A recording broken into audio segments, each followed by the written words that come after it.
Ni asubuhi bora kama afya. Asubuhi ambayo sasa nanyakua fursa hii kama shamba la wizi. Asubuhi isokuwa na misukosuko wala milindimo. Asubuhi hii isokuwa na bugudha. Asubuhi hii ambayo sasa jua limeng'ang'ari.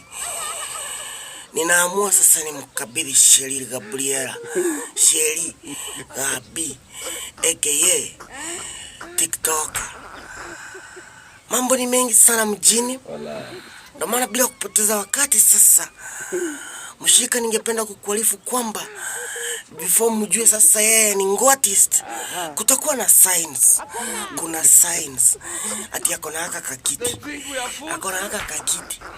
There will be signs ati yeye ni gamer. Akona haka kakiti na ni gamer.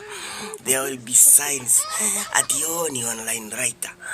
There will be signs ati anaishi bedsitter na ana kazi. Tutakufuatilia. Ati anaishi tu bedroom na ana kazi na analipa rent. Tutakufuatilia wewe. Ati ni introvert, anapenda small circle, most of the time anashindanga indoors. Wewe, tutakufuatilia zaidi.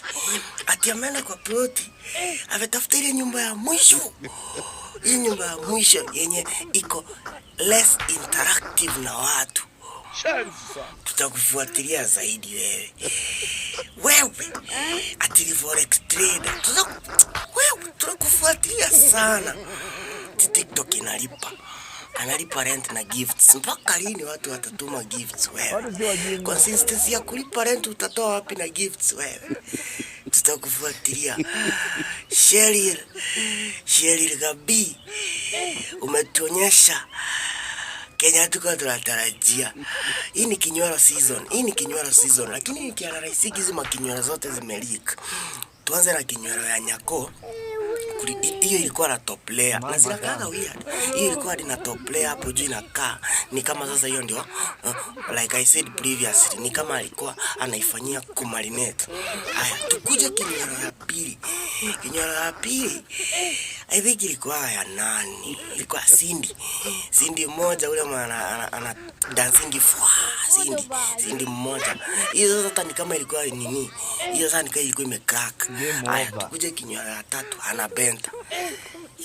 Anabenta inakaa ni kama iko na tudhundu. Haya, kinywero ingine ilikuwa ya nani? Okay. Msolombo ya baha nao niliangalianga hivi. Inakaa popcorn. Okay. Tukuje na hii nini? Kulikuwa kinywero ingine. Super Georgina.